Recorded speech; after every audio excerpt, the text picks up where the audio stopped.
Once upon a time, in a vibrant town nestled at the edge of a magical forest, there was a little clock shop that was rumored to be enchanted.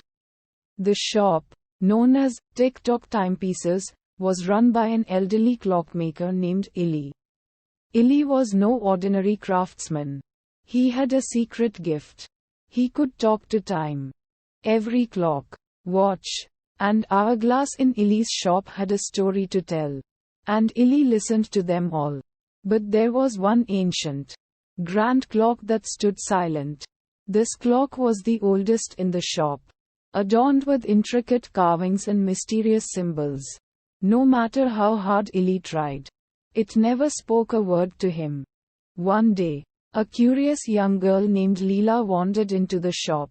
Lila was fascinated by the silent grand clock and asked Lila why it never ticked.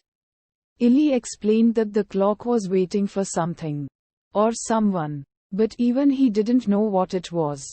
Intrigued, Lila begged Lila to let her try and make the clock work. Amused and a bit skeptical, Lila agreed, warning her that many had tried and failed. Lila approached the clock with a mixture of reverence and determination. She gently touched its face and whispered, "What are you waiting for?" Quote. To Lila's astonishment, the clock began to tick.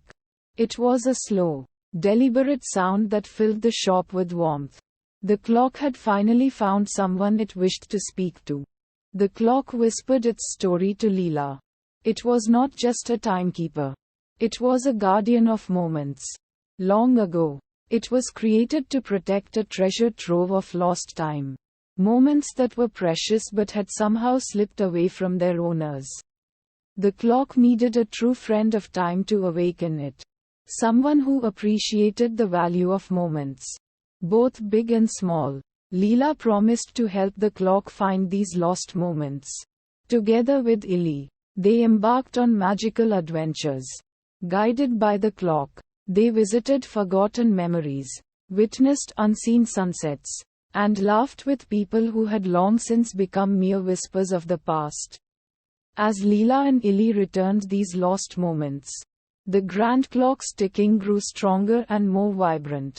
The shop became a place of magic and wonder, visited by people from far and wide who wished to reclaim their own lost time. And so, the little clock shop at the edge of the magical forest became known as the Keeper of Moments. A place where time stood still, and every tick told a story of a moment reclaimed and cherished. As for Lila, she learned that time was the most precious gift of all. Not to be wasted but to be savored. Every second of it. And the silent grand clock? It never fell silent again. For it had found a voice in Lila. And through her, it shared the magic of lost and found moments with the world. And they all lived, moment by moment, happily ever after. The end.